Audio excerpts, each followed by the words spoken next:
प्रणाम मित्रगण। हम स्वागत करत बाटी आप सबके अपने चैनल समृद्ध भोजपुरी में। जैसन कि एमे हमन के हमेशा सकारात्मक पहलू और हमेशा मोटिवेशन के बात करेनी और चर्चा करेनी। तो आज चर्चा कइल जाई जौन अपने ही परिवार में पीड़ित लोगन के बारे में। आप लोगन के ऐसन बहुत सारा घर मिल जाई जहाँ पर अपने ही परिवार से पीड़ित केहू न केहू स्त्री या पुरुष एक घर में जरूर बा। अगर हर घर के बात नाई कइल जा तो 95% घर तो आप लोगन के ऐसन मिल ही जाई। और अपने गांव देहात में तो मतलब लगभग घर में एक व्यक्ति ऐसा मिल जाला कि जौन पीड़ित रहेला। वो पीड़ित महिला या पुरुष केहू भी हो सकेला, ओकर कौनो गिनती नाई बा कि के हो सकेला। काहे कि पीड़ा महिला के भी उतने होला, पीड़ा पुरुष के भी उतने होला। ए स्थिति में पुरुष के अगर तकलीफ थोड़ा हद तक कम तो हालांकि नहीं होला, तकलीफ तो बराबर सबके होला, लेकिन थोड़ा हद तक अगर कम मानल जा तो पुरुष का तकलीफ ऐसे कम हो सकेला कि वो घर के बाहर निकलत बाटे, घर के बाहर जात बाटे, घर के बाहर भाग सकेला अगर कोनो बहुत अधिक विपत्ति आइल, या फिर अपन दुख तकलीफ अपने यार दोस्त जे बाहर बाते से कह सकेला। यहाँ पर महिला लोगन के ई बात आ जाला कि घर से बाहर गइले के इजाज़त नहीं हवे। जौन घर के बहू त बहू बहुत जगह तो लड़किन के भी बाहर निकलने पर रोक छेक है।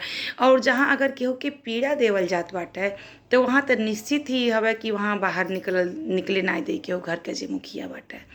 तो वो व्यक्ति चाहे महिला रहे चाहे पुरुष है, धीरे धीरे वो पीड़ा में दबत जाला और दबत दबत वो व्यक्ति का स्थिति बहुत ही दयनीय हो जाला। ऐसे का होला कि वो अपन जौन भी चीज़ बाटे वो खोल के केहू के बता नहीं सकेला। ई समस्या और भी ज़्यादा बड़ी हो जाला जब हमन के अपने कोनो भी हित मीत दोस्त नात रिश्तेदार यहाँ तक कि अपने जे बाटे तेहू से अपन तकलीफ नहीं कह सकेनी। और सबसे बड़ी बात डर लगेला कि अगर हमन के केहू से कहत बाटी और जाके अपने घर में बता देलस तो और बड़ी पीड़ा हो जाई। तो एमे का करे के चाही? सबसे पहला सवाल यह आवेला कि एमे ए स्थिति में का कइल जा तकलीफ में। तो ए स्थिति में सब यह कही कि धैर्य रखे के चाही। हमहू यह कहब कि धैर्य रखे के चाही।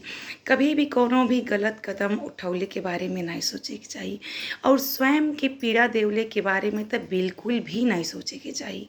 काहे से अगर व्यक्ति आपकी पीड़ा देत बाटे, तकलीफ पहुँचावत बाटे, तो ओ स्थिति में अगर जब अपने के तकलीफ पहुँचाइबे आप अगर पीड़ा देबे तो जो लोग पीड़ा देत बाटे परेशान करत बाटे उनके तो खुशी ही होई। वो तो बहुत अधिक प्रसन्न होई कि आपके परेशान करके आपकी पीड़ा देके। तो ये चीज़ से बचे के चाहिए। पीड़ा अगर केहू देत बाटे तो उतना ही पीड़ा बर्दाश्त करे के चाहिए।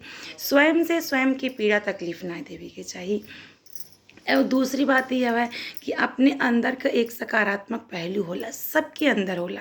चाहे व्यक्ति कितना भी नकारात्मक होगा, कितना भी नकारात्मकता में घिरल होगा, एक उम्मीद का किरण सबके हृदय के अंदर जरूर जलेला। तो वो उम्मीद के किरण के कभी भी वो उम्मीद के किरण का जौन लौ बा नीचे नहीं होके देवे खबर, वो लौ के हमेशा ऊपर के तरफ करे खबर। कहा कि जब लौ के नीचे दबा देवल जाई तो जौन तकलीफ और पीड़ा व्यक्ति देत बाटे घर परिवार के लोग, वो तकलीफ और पीड़ा दुगुनी हो जाला। एक तो जब आपन के वो तकलीफ दिला तो वो पीड़ा अनंत रहेला, और जब हमन के खुद से स्वयं के तकलीफ देनी तो वो पीड़ा भी बहुत तकलीफ दिला। तो अपने सकारात्मक पहलू के हमेशा लौ जौन होला ऊपर रखे के चाहिए। कब के करे जीवन में अच्छा समय आ जा केहू नहीं जानेला। ईश्वर और प्रकृति जौन हवे तो हमन के बहुत ही दयावान हवे। प्रकृति हमन के कब पलट तक किस्मत, कब ईश्वर हमन के ऊपर मेहरबान हो जा कुछ पता नहीं है। तो ऐसे अपन सकारात्मक पहलू हमेशा ऊपर रखे के चाहिए। का पता जीवन में कुछ बहुत अच्छा लिखल होखे। और यकीन मानी जब आप उम्मीद से आगे बढ़वन है और अपने चाहे कितना भी तकलीफ रही अपने अंदर अगर आप एक उम्मीद के ज्योति जलौले बाटी तो वो जरूर ऊपर जाई और ईश्वर तक पहुँची, प्रकृति तक पहुँची और अपने आपके वो जीवन में उलट फेर अवश्य हुई और आपका जीवन एक बहुत ही बेहतरीन जीवन बनी। तो ऐसे कभी भी परिस्थिति चाहे कितना भी खराब होकर गलत कदम ना उठावे के चाहिए, स्वयं के तकलीफ ना देवे के चाहिए और हमेशा आगे बढ़ने के बारे में। हाँ, हम मानत हैं घर के अंदर कैद रख के आगे ना बढ़ल जा सकेला, लेकिन एक सकारात्मक पहलू के हमेशा ऊपर रखे के चाहिए।